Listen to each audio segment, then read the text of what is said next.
Olá, este é o Tribconscast Tributário para Contadores. Meu nome é Luciana Ricó e hoje nós estamos novamente aqui com a série Grandes Questões Tributárias, Grandes Tributaristas. E hoje nós temos o prazer de receber a professora Marta Leão.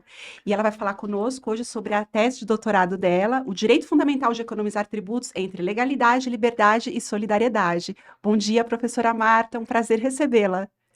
Bom dia, muito obrigada pelo convite, Luciana, Pérez, São Marcelo, uma alegria imensa estar aqui, fazendo parte, né, desse podcast que já vem sendo um sucesso, com tantos convidados incríveis, debatendo temas super atuais sobre direito tributário e contabilidade. Parabéns por essa iniciativa, por esse projeto e pela qualidade do que vocês vêm apresentando. Bom, muito obrigado, Marta. A gente fica lisonjeado e muito honrado com a tua presença, uma professora de tanto prestígio, qualidade técnica e de uma didática impressionante, professora da minha querida Universidade Presbiteriana Mackenzie, onde eu me formei, né? Isto é, Mackenzie. Felipe Chiarello ficaria muito feliz com esse seu comentário. Seu Marta, obrigado. Estou muito alegre, honrado também de estar aqui com você hoje, dividindo a mesa. A professora Marta, quer dizer, todo mundo já sabe, mas assim, quem foi aluno dela sabe o quanto ela é uma inspiração para mim. Ela é uma grande inspiração, principalmente porque ela é uma grande incentivadora dos alunos também no curso, né? A gente teve aqui há poucos dias a Nereida Horta também fazendo um podcast com a gente, e ela fez questão de falar do quanto era maravilhoso o mestrado do IBDT, principalmente porque tinha uma matéria de metodologia que é fundamental, que serve como uma coorientação e para tornar um pouco mais leve o trabalho de mestrado que a gente tem que apresentar no final da monografia. E tanto para Nereida quanto para mim, a professora Marta esteve à frente desse curso para a gente nos últimos semestres. Então, muito obrigado. E também esteve na minha banca de... Verdade, faz pouco, né? Pouco tempo. Não, eu me sinto um pouco orientadora de todos, isso é o mais interessante, porque a gente acaba conhecendo o trabalho de todos os alunos, acompanhando realmente o que eles estão fazendo. Então, que legal que a Nereida esteve aqui, eu ainda não vi o programa dela, ainda não foi ao ar. Então, pronto. Bom, mas quando já estiverem assistindo, já vai ter ido ao ar. Então, pronto, gente, assistam a Nereida. Bom, agora eu vou apresentar adequadamente a professora. Como já foi falado, ela é professora de Direito Tributário da Faculdade Mackenzie, é também professora de mestrado profissional de Direito Tributário Internacional Comparado do IBDT, é doutora em Direito Tributário pela Universidade de São Paulo, que aí, nessa ocasião, ela fez com estadias no Direito na Universidade de Coimbra, em Portugal, em 2016. Ela também esteve no Max Planck Institut für Steuerrecht und öffentliche Finanzen, em Munique, na Alemanha. Ela é mestre em Direito Tributário pela Universidade de São Paulo, tem LLM em Teoria do Direito da Democracia Constitucional pela Universidade de Gênova, na Itália. É especialista em Direito do Estado e graduada em Direito pela Universidade Federal do Rio Grande do Sul. Bom, professora, para começar, então, eu queria que você comentasse um pouco sobre essas experiências internacionais que você teve, que parece que são bastante enriquecedoras, e como que elas agregaram na sua trajetória acadêmica e profissional. Que legal, obrigada pela pergunta, Luciana. Realmente, quando eu estava no doutorado, eu resolvi que, como a minha tese era uma tese que tratava da tese de um professor português, né, no caso, o professor José Casal Tanabás, que é um professor da Universidade de Coimbra, seria fundamental para mim, se eu queria apresentar uma crítica a essa tese, estudá-la, né, de maneira detida, de maneira apropriada. E ninguém melhor para me ajudar nessa empreitada que o próprio professor José Casal Tanabás. E eu falei para ele exatamente que a minha tese gostaria de fazer um contraponto sobre a forma como a tese dele vinha sendo aplicada no Brasil, e ele é ciente de que a tese dele no Brasil ganhou uma repercussão e talvez um caminho que não fosse talvez o objetivo imediato dele com aquela tese, né?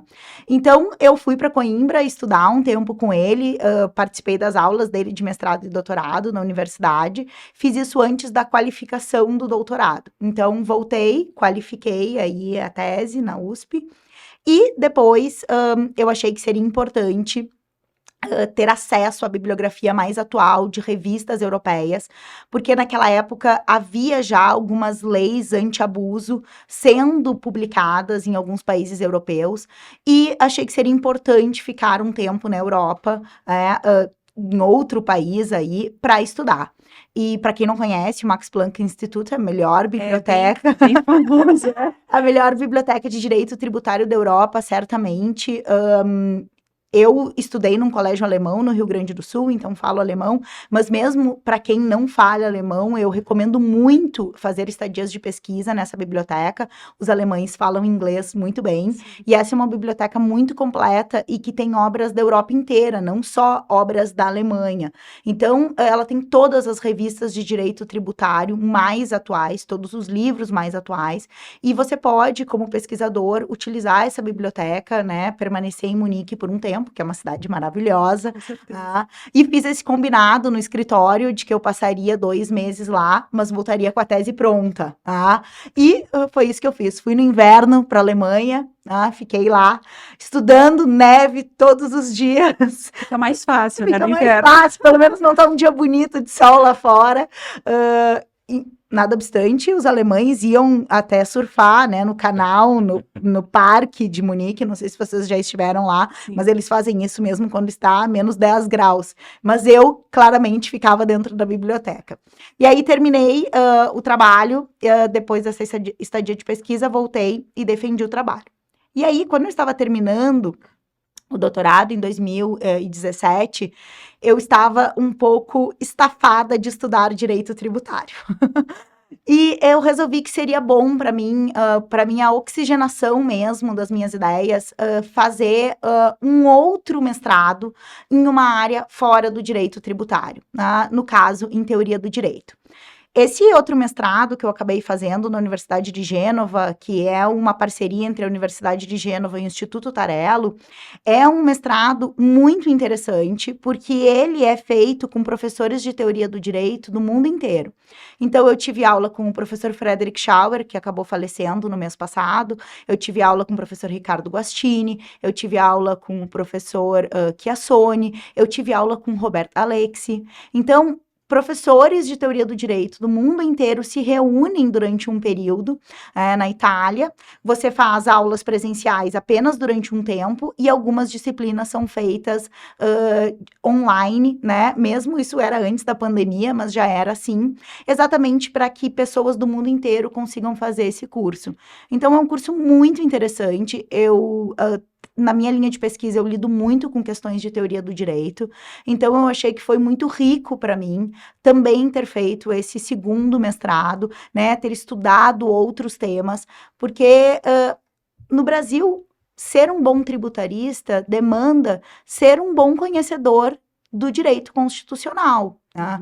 Por mais estranho que isso seja para tributaristas de outros países, inclusive eu era a única tributarista lá, né? Meu marido acabou indo também, eu e ele éramos os únicos e ninguém entendia por que nós estávamos fazendo um curso de direito constitucional se lidávamos com questões de direito tributário. Mas a gente explicava, olha, no Brasil, as questões tributárias, elas estão basicamente na própria Constituição. Então, a gente precisa desse ferramental de teoria do direito para tratar dos temas principais de direito tributário. Não, essa visão, só comentar, é muito importante essa distinção, né? Porque muitas vezes nós fazemos uma interpretação de questões alusivas a planejamento tributário, importando legislações internacionais sem fazer o devido cotejo com o nosso sistema constitucional. Né? Até o objeto da minha dissertação foi sobre isso, sobre uma norma antilesiva internacional, que é o Principal Purpose Test, a norma PPT, e a devida interpretação em conformidade com o sistema constitucional. E hoje isso se torna cada vez mais importante, porque, veja, aqui sem nenhuma crítica quanto ao governo específico, mas qualquer governo que faça isso, acho que é equivocado, nós sempre tivemos a Receita Federal sempre resistente a aceitar as interpretações decorrentes dos comentários da OCDE. Agora, toda medida de aumento tributário, a justificativa É porque nós estamos nos adaptando à tributação mínima global. Então, limitou a compensação, pum, OCDE. Agora estão projetando uma contribuição adicional para quem ganha mais de R$ 1 milhão por mês. Qual é a justificativa? OCDE. Então, me parece que a gente tem que voltar a examinar o direito tributário do ponto de vista constitucional, como é no nosso país.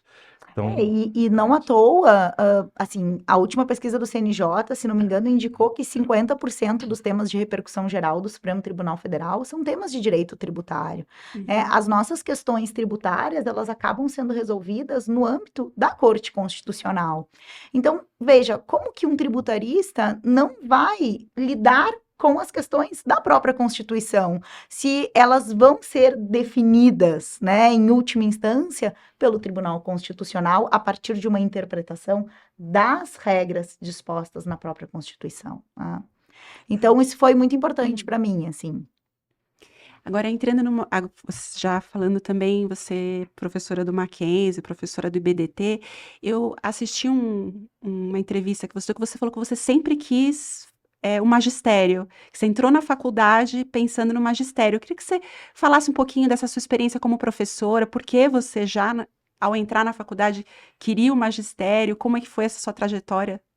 Ah, legal. Realmente, assim, eu ainda não sabia, eu sempre quis ser advogada, eu sabia que eu ia fazer direito, tá? Eu acho que é uma daquelas pessoas felizardas, né, que bem decidida relativamente à profissão que a gente tem que resolver tão cedo ainda, né, na adolescência.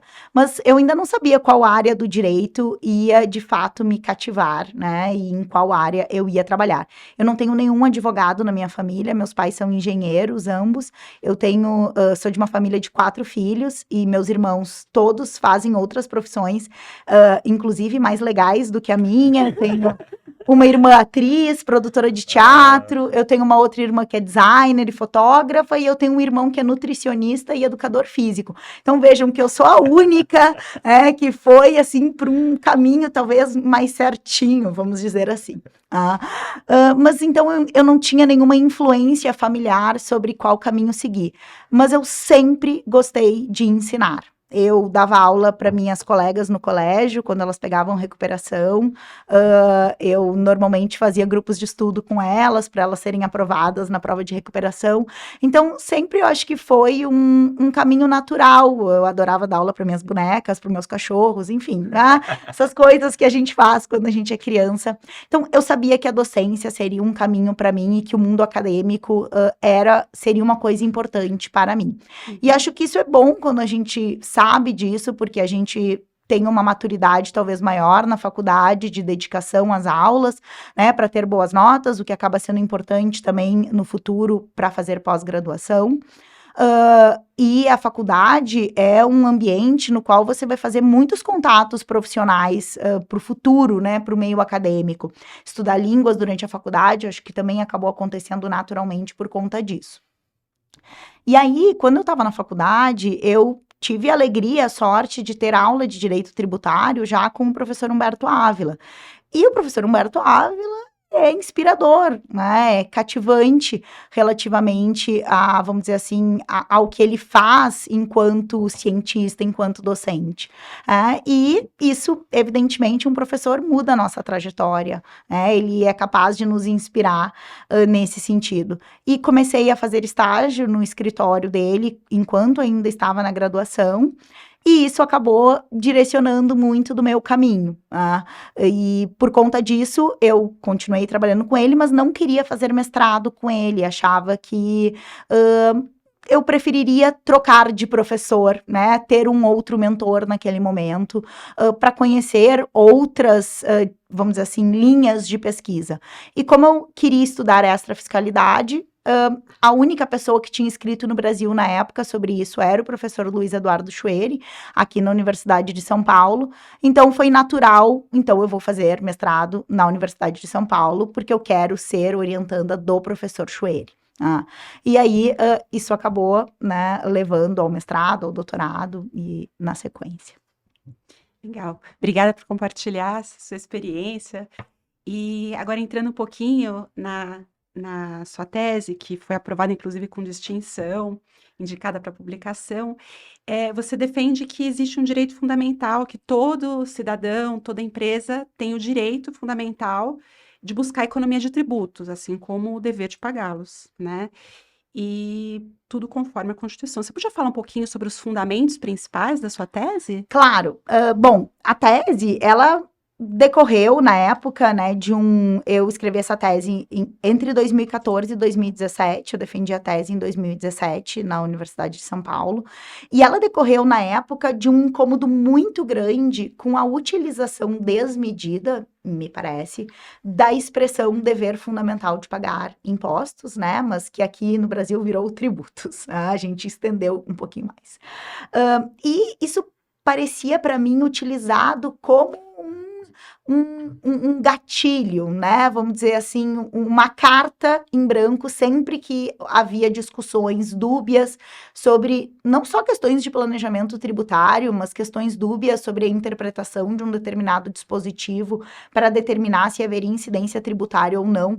A utilização sempre dessa carta, né? Desse coringa, vamos dizer assim, relativo ao dever fundamental de pagar tributos. E um dever fundamental é um dever que seria, então, implicado diretamente da Constituição. O que é fundamental, né? Por que um direito se torna fundamental? Porque é um direito que a gente pode ser reconstruído de maneira direta do texto constitucional. Da mesma forma, se eu denomino um dever como fundamental, significa que ele decorre diretamente do texto constitucional, sem necessidade de qualquer tipo de intermediação da lei, por exemplo. Tá? Um direito fundamental não precisa ser garantido em lei, ele decorre do que a própria Constituição dispôs. E um dever fundamental, supostamente, seguiria essa mesma lógica. E não me pareceu que aquilo era de acordo com o nosso sistema constitucional tributário. Então, para desconstruir essa ideia, acabei chegando na conclusão de que, na verdade, o dever de pagar tributos, que evidentemente existe, né, também existe, assim, muitas pessoas que criticam a tese a partir apenas do seu título, mas veja, a tese não ignora e de nenhum modo diminui a importância de pagar tributos. Tributos são fundamentais para a existência da vida em sociedade. Eles custeiam tanto a organização das instituições sociais quanto o provimento de direitos sociais. São a fonte principal do Estado nesse sentido, mas também não são a única. Tá? E a importância deles para a sociedade não justifica uma utilização desmedida dessa ideia para cobrança de tributos fora dos limites estabelecidos pela Constituição. Essa é a ideia central da tese. Né? A ideia central da tese é que a Constituição optou por um sistema de previsibilidade do ponto de vista do contribuinte. Um sistema no qual o dever de pagar tributo é um dever existente apenas nos limites determinados constitucionalmente e de acordo com a lei. Então, esse não é um dever implicado diretamente da Constituição, ele é um dever legal, que tem o tamanho que a lei determinar.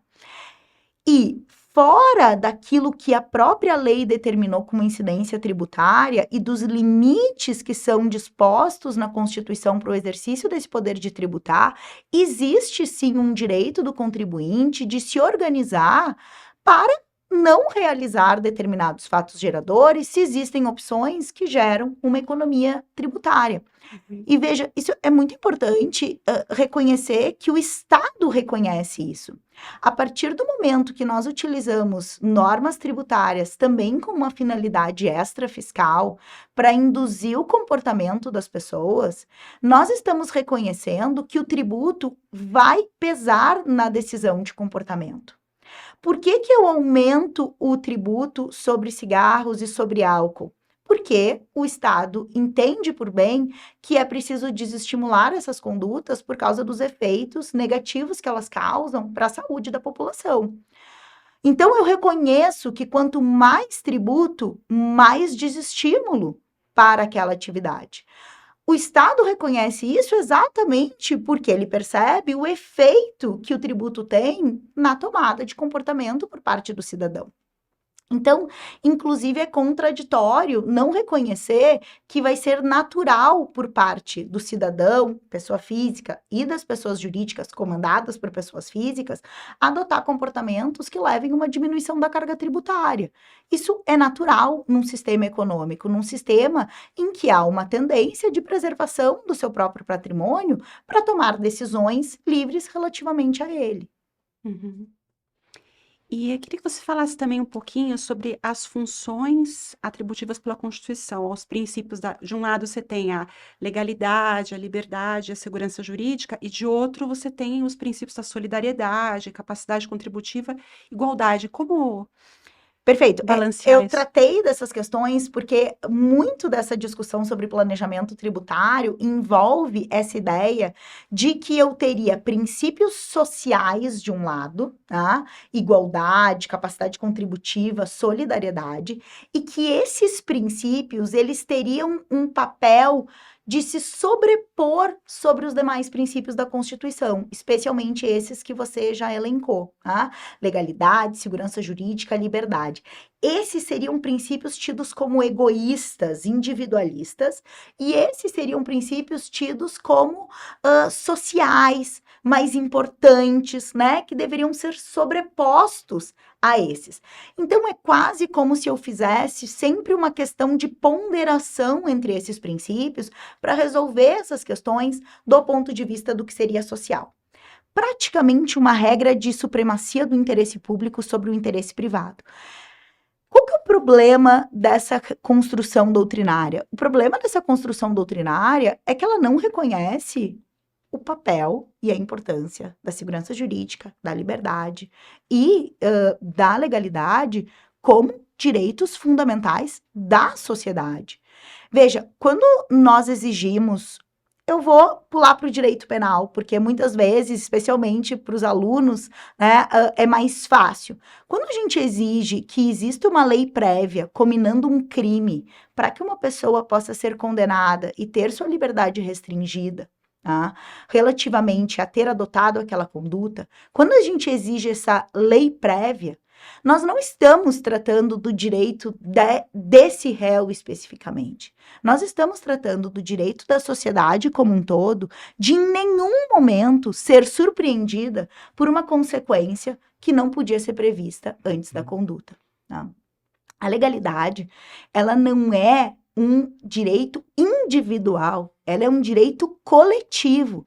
A ideia de exigir que os tributos estejam previstos na lei para poderem ser cobrados, ela decorre da ideia de que a sociedade precisa participar da determinação daquilo que vai restringir seus direitos fundamentais.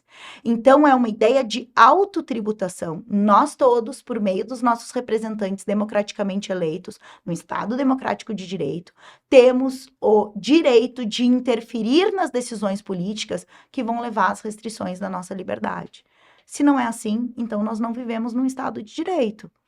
E viver num Estado de direito, quero crer, que é uma premissa adotada no discurso, seja ele de pessoas mais, vamos dizer assim, flexíveis relativamente à cobrança de tributos, seja ele de pessoas que acreditam que existem limites mais rígidos na cobrança desses tributos. Eu acho interessantíssimo essas colocações da professora, porque, na verdade, toda essa análise ela está fundamentada em direitos e garantias individuais constitucionais, né? Que são cláusulas pétreas e que trazem, como a professora está falando, segurança jurídica. Segurança jurídica essa do contribuinte de ter a liberdade de tomar aquelas decisões e previsibilidade de que aquelas decisões também vão ser, estão sendo da forma como a lei permite, né? E não ser surpreendido, né? Eu acho que tudo isso é algo, como o Perisson também colocou, que a gente agora precisa reforçar, né? Trazer de volta para debate. Não, e nesse período especialmente, né? Porque, veja, isso não significa que as leis tributárias não podem mudar. Nós vivemos numa democracia. E os nossos representantes democraticamente eleitos podem se reunir e determinar mudanças legislativas. Nós estamos vivendo esse período, mudanças legislativas em série. Mas eu preciso que essas mudanças sejam feitas pelo caminho determinado constitucionalmente e de acordo com os limites constitucionalmente determinados para que elas aconteçam.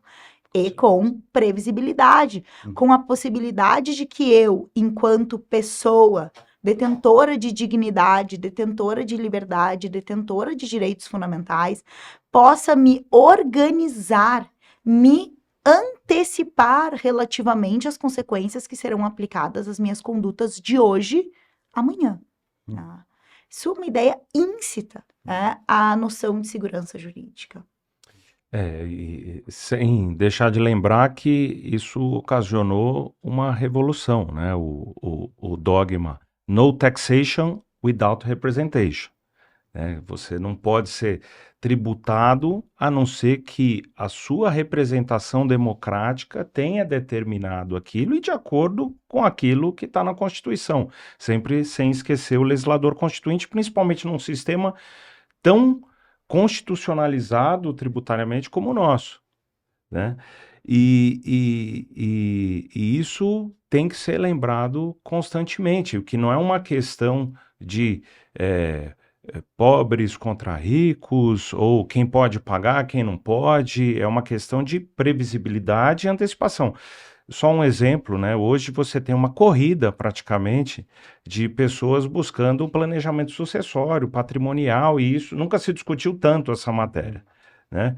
Por quê? Porque as pessoas têm o direito de, antecipando que haverá um aumento da carga tributária, se planejar a sua vida. Isso é legítimo, não pode ser amanhã ou depois tido como esperteza. Não é esperteza, isso é legítimo, está assegurado pela lei e pela Constituição. Não, e acho que existe uma certa dificuldade de nós brasileiros de tratar sobre questões de dinheiro com mais naturalidade, né? Eu sinto muito isso, assim, a gente fala pouco sobre dinheiro, tá? Talvez especialmente as mulheres, tá? Nós não tratamos sobre essas questões de planejamento financeiro da nossa residência mesmo. Veja, nós precisamos falar sobre dinheiro para que a gente consiga lidar com ele de maneira mais natural e de maneira mais sadia. E isso num país onde milhões de pessoas têm questões de endividamento e não conseguem entender como funciona o que é juros, tá? Como eles funcionam. Isso são questões que a gente deveria aprender no colégio.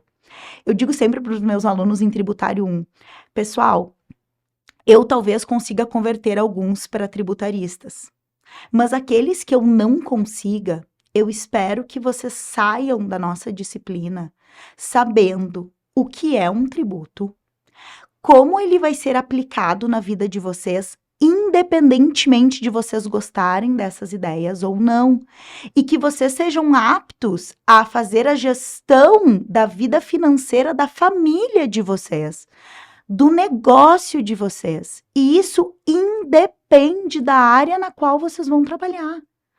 Então, saber um pouco de direito tributário, saber um pouco de financeiro, me parece envolver uma questão de saúde patrimonial e de cidadania, de conhecer propostas de direito tributário dos seus candidatos, né? De saber como escolher, qual o impacto que aquilo terá na sociedade. Então, eu acho que a gente tem um pouco esse complexo de não falar de dinheiro. E aí, como o Perisson disse, a gente fala de planejamento tributário, parece que a gente está falando do rico espertalhão. É como se planejamento financeiro não fosse uma questão de todas as famílias. Todas, absolutamente todas, precisam fazer a sua declaração de imposto de renda. Precisam entender as opções que estão na mesa. Então, se nós somos um casal, quem vai colocar os filhos como dependentes? Veja, isso é uma questão de gestão patrimonial, independentemente de você gostar de tributário ou não, que vai atingir todas as pessoas. Então, eu acho que nos falta um pouco como brasileiros, e especialmente aí as mulheres, mais naturalidade para tratar do dinheiro, né? Então, eu tento sempre trazer essa conscientização para os meus alunos, que independentemente deles gostarem de tributário ou não, saber um pouco de tributário é uma questão essencial para a vida deles enquanto cidadãos. independentemente de trabalhar diretamente com esse tema. Já que você falou agora de planejamento tributário, eu queria entrar um pouquinho na questão das normas antielisivas, né, que é justamente está conectado com esse tema. Eu queria que você falasse um pouquinho sobre como está essa situação no Brasil, questão de norma elisiva, e qual que é a relevância da decisão do STF, né, sobre esse mesmo tema, né, e o que que ela poderia acrescentar nas conclusões do seu trabalho essa decisão acabou saindo posterior à publicação dele. Sim, perfeito. Realmente, a DIN 2446, né, ela foi decidida depois que o trabalho já tinha sido defendido. Ela até está incluída na segunda edição e agora na terceira edição tratei um pouco mais detidamente sobre o tema. Veja, a gente não tem uma norma geral anti-abuso no Brasil, tá? É muito engraçado, porque nós não temos essa norma, e foi exatamente isso que o Supremo Tribunal Federal decidiu ao interpretar o parágrafo único do artigo 116 do Código Tributário Nacional.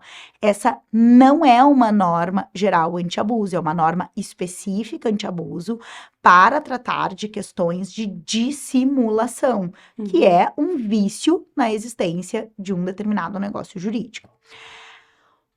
Independentemente disso, nós temos parte da doutrina e parte da jurisprudência insatisfeita com a ausência dessa norma. E muitas vezes nós temos um pulo entre enxergar a Constituição como nós gostaríamos que ela tivesse sido escrita, tá? Como nós gostaríamos que o sistema fosse para ser considerado justo, e aí nós passamos a reinterpretá-lo para dizer que ele de fato é assim, porque só assim ele seria justo, tá? Nós vivemos muito essas questões relativamente à norma geral anti-abuso. Então, nós temos até hoje uma jurisprudência, por exemplo, administrativa, que aplica o parágrafo único do artigo 116 como se fosse uma norma geral anti-abuso, como se servisse para coibir qualquer tipo de planejamento tributário. Mais do que isso, não só situações em que há dissimulação, mas situações em que se reconhece que não há uma violação a nenhuma disposição legal específica, mas o contribuinte teria feito aquela operação apenas para gerar economia de tributos. E realizar uma operação apenas para gerar economia de tributos seria algo em si abusivo e que deveria ser coibido pelo ordenamento. Como não há essa norma, então nós pulamos para o plano constitucional e retiramos das ideias de solidariedade, de capacidade contributiva, praticamente uma norma geral inclusiva, que é, se eu olhar para essa operação e eu ver nela capacidade econômica, então eu devo tributá-la, independentemente da lei não alcançá-la de maneira direta. Então, eu faço uma interpretação extensiva do dispositivo legal em nome dessa eficácia máxima a ser conferida à capacidade contributiva, em nome da solidariedade social, em nome da necessidade de recursos sociais. Veja, se eu apelo para a necessidade de recursos sociais, então, nós não deveríamos nem ter processos tributários, porque sempre o interesse do Estado vai estar relacionado à promoção de direitos sociais. Mas eu gosto sempre de dizer nas minhas aulas, o direito não é sobre os fins, o direito é sobre os meios. E existem meios para se alcançar determinados fins, tá? A solidariedade, ela justifica a existência da tributação, mas ela não justifica a tributação sem lei. Eu acho que essa é a grande questão aqui. Tá?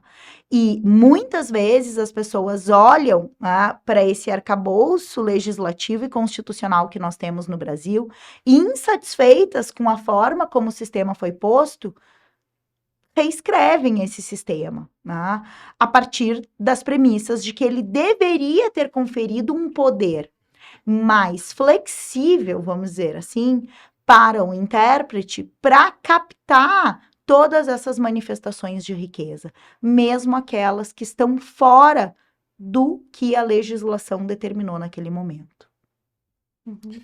É importantíssimo E parabéns novamente pela tese, o rigor técnico, como mencionado aí pelo Marcelo, porque essas questões realmente elas costumam ser analisadas sempre do lado do governo, do ponto de vista com a utilização de recursos como cinismo, consequencialismo, como muito bem fala o professor Humberto Ávila, que você mencionou. Eu adoro esse livrinho dele aqui, ó, Constituição, Liberdade e Interpretação. Eu gosto porque é curtinho, você lê numa tarde e, e conclusões importantíssimas, né, sobre a necessidade de você fazer uma análise técnica das questões, sem preconceitos, sem consequencialismos, sem emotivismos, como se a posição defendida fosse a única meritória, a única merecedora, então já começa a discussão te colocando no lugar que você nunca esteve, né? A gente diz muito que esse discurso sobre planejamento tributário, ele envolve feel good words, a gente diz, né? Que Jeremy Waldron fala disso, são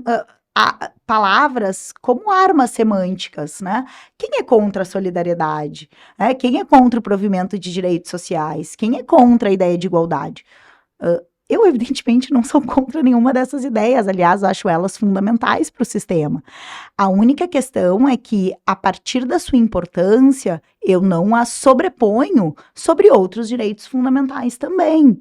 Então, esse diálogo, ele acaba sendo muito retórico, por vezes, e muito abstrato, porque eu pulo para esses princípios que estão na Constituição e quero retirar deles uma eficácia que não foi atribuída pelo Constituinte para esses princípios. Vejam, nós poderíamos ter uma Constituição diferente.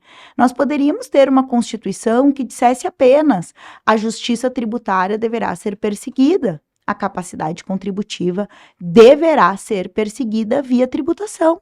Ponto. Mas a nossa Constituição não é assim.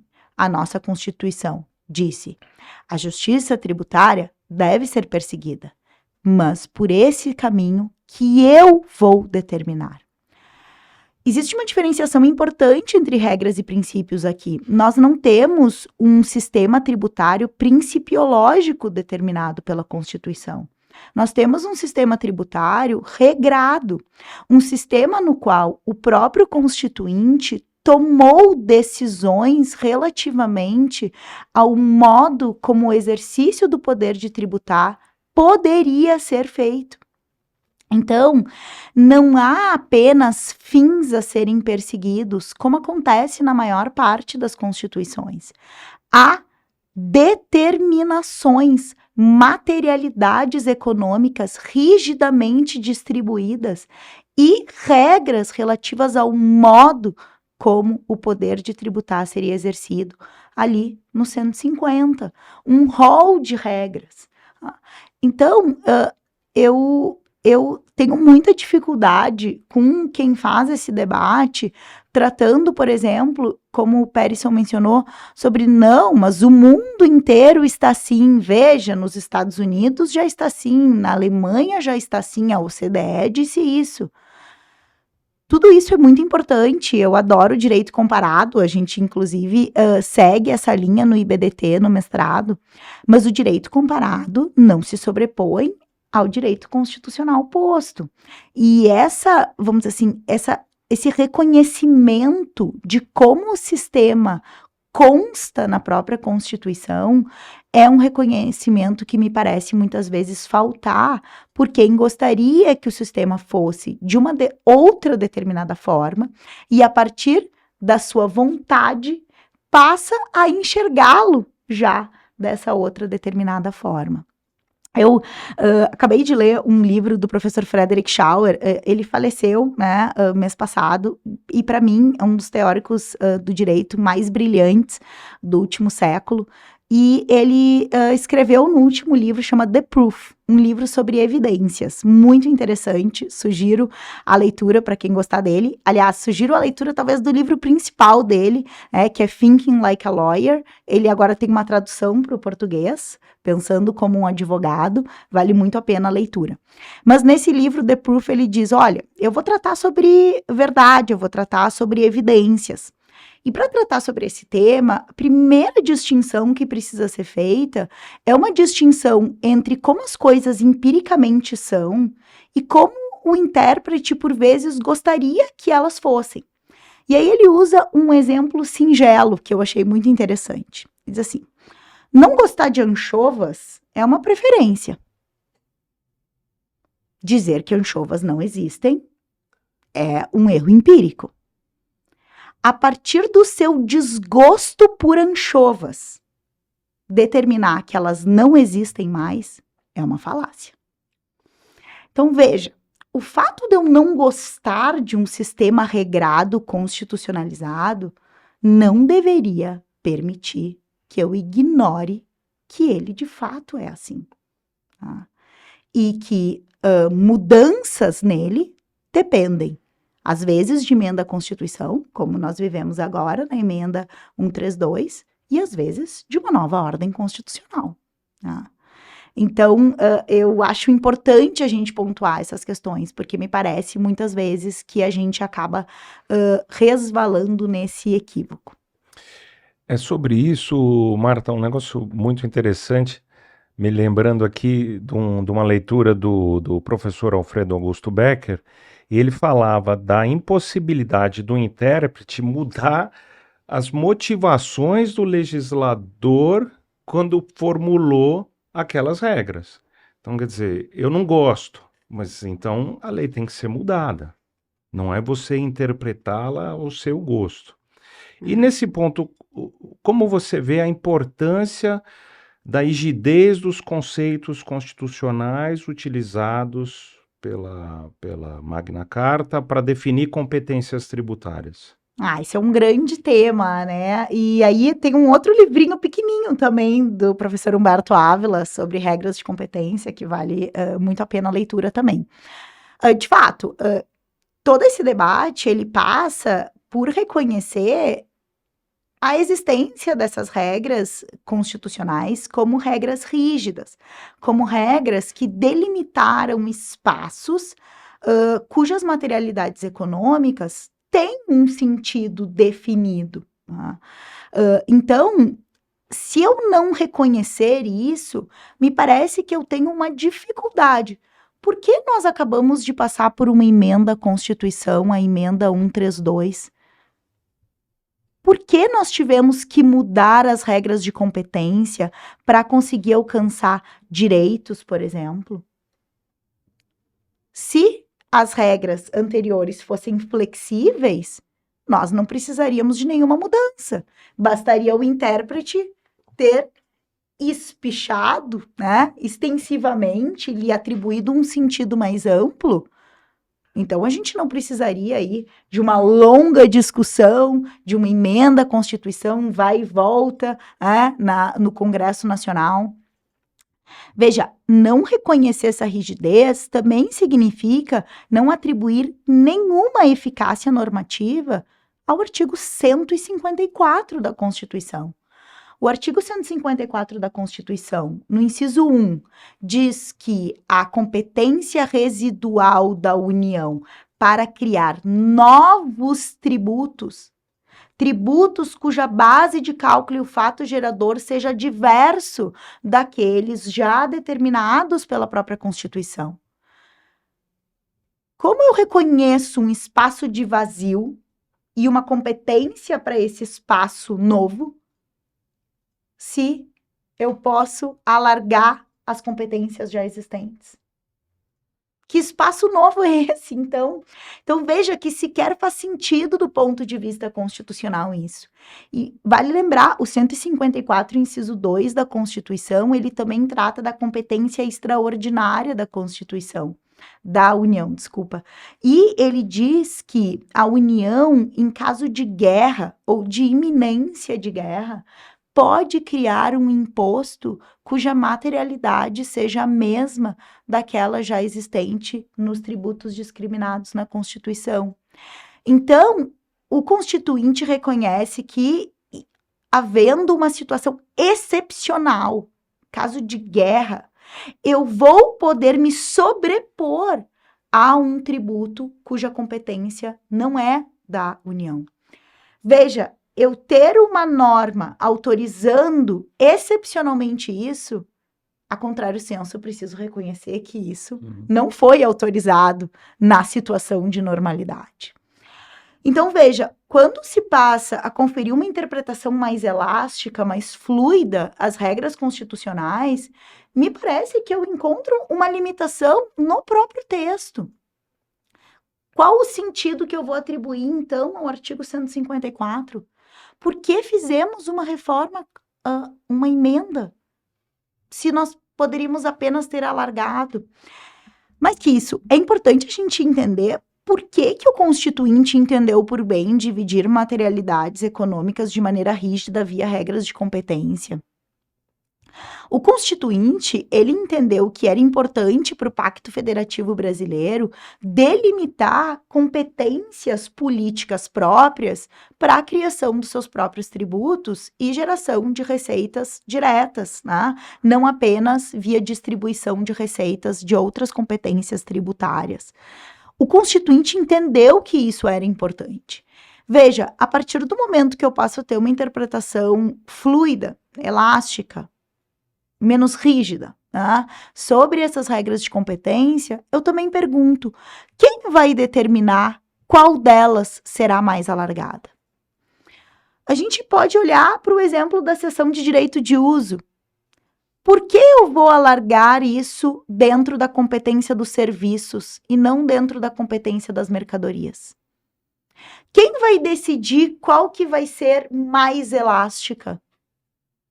Porque, veja, se todas elas podem crescer, todas elas podem ir além do sentido mínimo daquelas palavras que constam ali nas regras de competência, como eu vou determinar qual delas vai crescer mais em cada ocasião? Isso vai ser uma decisão do intérprete, da corte, mas a gente não queria exatamente um sistema mais organizado, mais previsível. Então, aqui me parece que essa interpretação, ela esbarra na Constituição que temos, tá? E na forma como ela foi posta. E a própria emenda, vamos dizer assim, desmente a existência dessa fluidez, tá? Dessas regras de competência. Uhum. Agora, falando, você fez a sua tese de mestrado, agora continuando dentro desse tema constitucional, você tratou das normas tributárias indutoras de comportamento da função extrafiscal dos tributos. Justamente isso, quando a finalidade constitucional que se destina o tributo, ela não é cumprida pelo administrador tributário, qual que é o direito dos contribuintes nesse caso? Quer dizer, tem uma legislação, quer dizer, desculpa, tem alguma... Qual a legitimidade dessa cobrança? Tem alguma jurisprudência que trata sobre esse assunto? Realmente, assim, eu adoro o tema da extrafiscalidade. Eu sei que o professor Chueri vai vir aqui também, enfim, um grande conhecedor sobre essa matéria. E o tema da extrafiscalidade voltou muito à tona com a questão da reforma por conta do imposto seletivo também, né? Ele ganhou uma importância, vamos dizer assim, dentro desse novo cenário, né, dessa nova distribuição de competências que a gente teve a partir da emenda à Constituição número 132. Eu tinha uma grande dificuldade quando eu comecei a estudar extrafiscalidade sobre a falta de controle sobre se aquela finalidade extrafiscal que justificava eu me afastar da capacidade contributiva na diferenciação entre os contribuintes, se ela era controlada na sua eficácia, né? Veja, se eu passo a ter um novo critério para diferenciar os contribuintes, que não é mais o critério determinado constitucionalmente, que é a capacidade contributiva, e um outro critério passa a fazer parte daquele debate, daquela diferenciação dentro daquele tributo, me parecia fundamental que eu tivesse algum tipo de controle sobre se aquilo gerava o efeito pretendido que justificava aquela incidência tributária. Então, para usar um exemplo clássico, um dos exemplos que foi objeto da pesquisa no mestrado, o cigarro. Né? O cigarro é uma mercadoria altamente tributada, tendo em vista, evidentemente, né, as comprovações científicas dos malefícios que ele causa à saúde da população. Mas ele não é um bem ilícito. Né? Ele pode ser produzido e comercializado. Então, a gente usa a tributação nesse caso para inibir o comportamento de fumar. Dentro dessa ideia de que eu reconheço que o tributo, o preço, vai ser um dado a ser considerado no momento do consumo e que há uma tendência econômica de que quanto mais caro for aquele produto, menor, supostamente, será a sua utilização. Só que o cigarro é um exemplo muito interessante, porque o Brasil é o país, dados empíricos, que a cada 10 cigarros consumidos, 5 cigarros são contrabandeados. Então, veja, o que essa tributação tão gravosa sobre cigarros tem gerado? Ela tem gerado uma proteção à saúde? Ou ela tem empurrado as pessoas de menor capacidade contributiva, que não tem como arcar com aquele custo, para um cigarro mais barato, porque fora do comércio legalizado, e um cigarro que faz muito mais mal à saúde, porque eu não tenho controle sobre a existência de filtro, eu não tenho controle sobre a quantidade de nicotina que consta ali, e eu não tenho controle nem sobre os outros produtos que porventura estão ali dentro, né? Então, veja, a gente tem um problema social aqui. Será que a tributação, ela está sendo eficaz do ponto de vista de atingir aquela finalidade que justifica a tributação tão mais gravosa desse item? Ou simplesmente nós estamos prejudicando apenas as pessoas com menor capacidade contributiva e empurrando essas pessoas para o consumo de um produto que não só não paga nenhum tributo, como também faz ainda mais mal à sua saúde? É sobre isso. Engraçado, hoje no carro, levando meu filho menor, de 15 anos, para o colégio, ele falou, olha, aprendi um negócio interessante ontem em geografia, não sei qual era a aula, história. Ele sabe por que nos Estados Unidos eles têm os carrões? Como é que começou isso? Começou na crise do petróleo na década de 70. Isso é a história do professor. Ainda não conferi, mas achei super interessante e vou colocar porque está no mesmo sentido que a história do cigarro. Eles criaram, por conta da escassez de petróleo, decorrente da crise de petróleo, criaram uma taxação maior para os carros, vamos dizer, urbanos, que tivessem um consumo maior.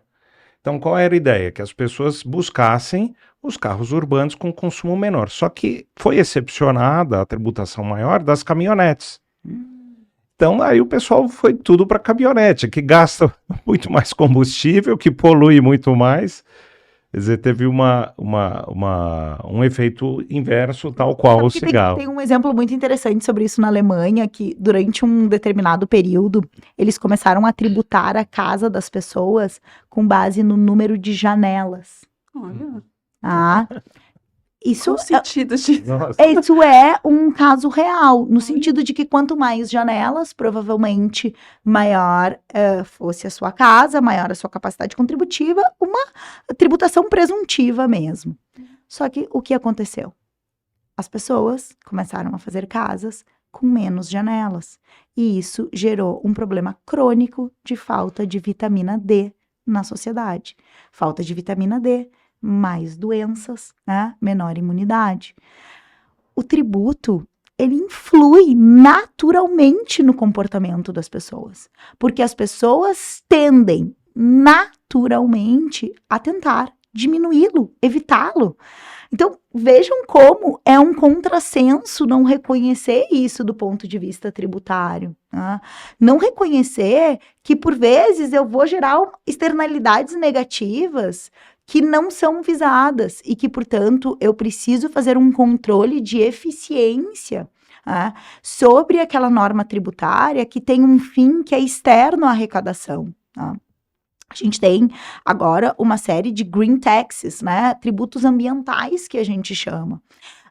É preciso ter um controle sobre se nós estamos conseguindo atingir com aquele tributo as finalidades que justificam uma diferenciação que não é baseada em capacidade contributiva. Dá um exemplo de uma discussão super atual. Aqui em São Paulo, carros elétricos não pagam IPVA. São isentos pela legislação estadual, inclusive isentos do rodízio. né? E que é uma questão importante para quem mora aqui em São Paulo. Tá?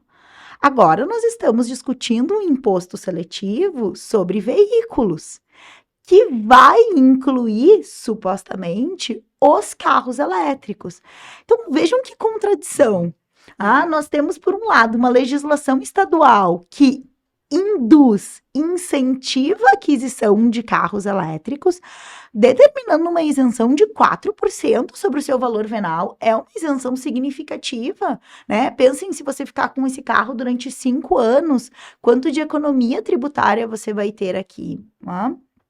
E, ao mesmo tempo, nacionalmente, nós estamos determinando que carros elétricos são, sim, prejudiciais à saúde e vão ser incluídos nesse rol desses produtos que possui uma autorização no artigo 153, inciso 8 da Constituição, de instituir imposto seletivo sobre produtos que gerem externalidades negativas à saúde e ao meio ambiente. Então, muitas vezes há uma contradição no nosso sistema relativamente a esses fins. Uhum. Agora, mudando um pouquinho o foco, em entrevistas que você deu também, você fala bastante da importância do estudo contínuo, né? Você fez uma série na sua trajetória, você já comentou aqui, você fez o mestrado, depois na sequência o doutorado. Nessa linha do estudo contínuo, 2 perguntas. Quais são os seus próximos projetos de estudo contínuo, né, como acadêmica? E 2, se você podia destacar para os nossos contadores e interessados, como se destacar hoje profissionalmente e academicamente no mundo cada vez mais digital? É difícil essa pergunta, né? Se vocês tiverem a resposta, eu também... Sim, eu acho que a gente trabalha numa profissão com muitas pessoas, né? Nós somos o país com o maior número de advogados. Eu não sei se contadores seguem essa linha, mas olha, eu teria uma boa intuição de que devemos ir praticamente no mesmo caminho, tendo em vista a quantidade de trabalho, né, que o nosso carnaval tributário gera.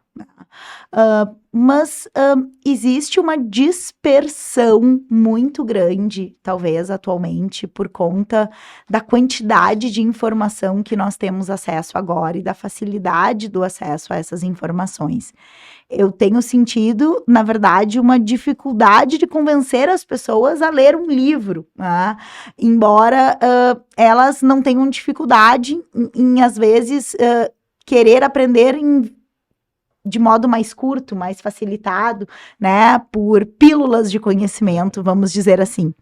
Então, eu acho que para quem está disposto a estudar ainda, a gente brinca coeficiente bunda cadeira, que é sentar numa cadeira, numa biblioteca, né, e ler, pegar livros, né, e ler esses livros, pode ser num Kindle também, sem nenhum problema, pode ser via eletrônica, a se dedicar de fato a estudar com profundidade temas, essas pessoas naturalmente se destacam entre a multidão. Eu sei que nós temos muitas pessoas, mas também talvez nós temos uma falta de aprofundamento na maior parte dos temas, porque nós nos tornamos mais imediatistas, talvez com a rapidez das informações, com a rapidez dos acessos, e acho que isso é ruim para estudar, porque estudar demanda reflexão, demanda um tempo parado, quieto, sem o celular, em que nós possamos pensar de maneira detida e de maneira crítica sobre aqueles temas. E isso não é fácil, e vai se tornando cada vez mais difícil. Também por conta, eu acho que desse momento que nós estamos vivendo de proliferação de legislações, a gente fica um pouco angustiado, pelo fato de que nós temos que estudar muitas coisas ao mesmo tempo, porque as coisas estão mudando muito intensamente e muito rápido. Acordando com uma novidade a cada Sim, dia, né? de tédio, os tributaristas e os contadores não morrem, né, gente? Mas eu acho que tentar, dentro talvez dessa profusão de informações, escolher um tema, eu sei que é difícil. Normalmente a coisa mais difícil é escolher o tema. Mas escolher um tema e se dedicar de maneira aprofundada para ele, fazer um trabalho com dedicação de pesquisa, nos diferencia ainda das outras pessoas. Eu sei que é difícil, mas é a luta que eu tenho com os meus alunos, né, seja no mestrado, seja na graduação, e eu sei que isso se torna cada vez mais difícil, mas também se torna cada vez mais importante. Me lembra a situação atual, um livro, eu já li há muito tempo, que era Fahrenheit 451, que fala justamente dos bombeiros que queimavam livros e as pessoas não liam mais e elas espontaneamente deixaram de ler, e como as pessoas utilizavam na história do livro as teletelas, que eram como grandes TVs, que ficavam passando notícias rápidas, pílulas, e como isso virou viciante para a população, porque quem lia era um cara chato, era um cara que refletia, um cara que mudava aquele estado de felicidade eterna. Então, realmente, a gente tem que lutar para não realizar a profecia que foi escrita em 1947. Veja que até pra gente é difícil, assim, largar o celular à noite, ler um livro que não seja, enfim, técnico, um romance. Nós temos que nos policiar para isso também. Imagina as novas gerações, né? Eu imagino que para vocês também seja uma luta em casa, né? Com os filhos. Gente, não, agora nós vamos ler um livrinho, sim, e nós vamos parar e nós vamos ler, Com certeza. E então, assim, eu acho que nós temos que tentar ao máximo ter isso como um hábito, e por mais difícil que isso seja. Muito obrigada, queria agradecer novamente pela sua participação, muito interessante, as conexões, os relatos. Ficamos muito felizes aqui com a sua participação, muito obrigada. Não, eu que estou muito honrada, obrigada. Senhora Marta, também agradeço muito. Assim como eu disse no começo, o quanto você é inspiradora, tenho certeza que todo mundo que assistiu aqui saiu mais inspirado agora, até mais renovado para estudar, para aprender mais. Eu, por exemplo, já saí daqui com essa vontade de vontade Então, pronto. Acender essa chama novamente, né?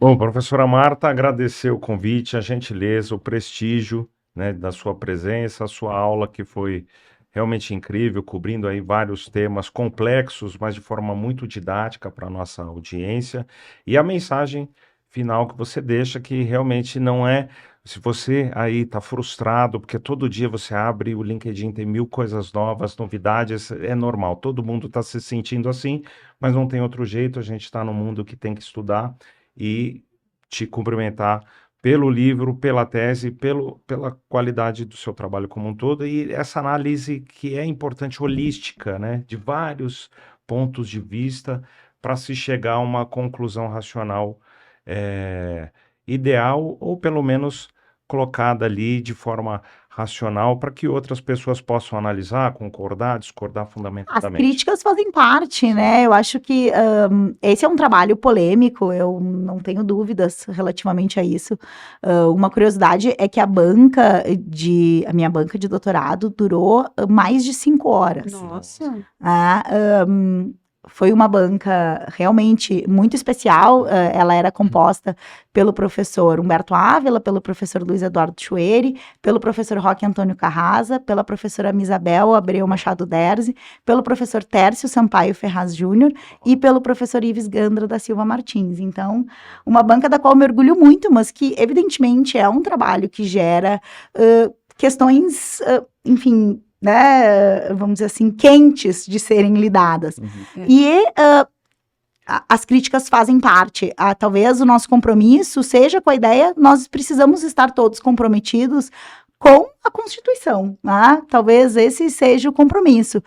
Discordarmos de determinados pontos de vista, de determinadas interpretações, faz parte do debate acadêmico e isso é muito salutar, é uma honra quando alguém lê o nosso trabalho e coloca críticas relativamente a ele e nós precisamos encarar dessa forma. Então, fica aí aberto às críticas dos ouvintes também, convido à leitura e para o debate futuro. Obrigada.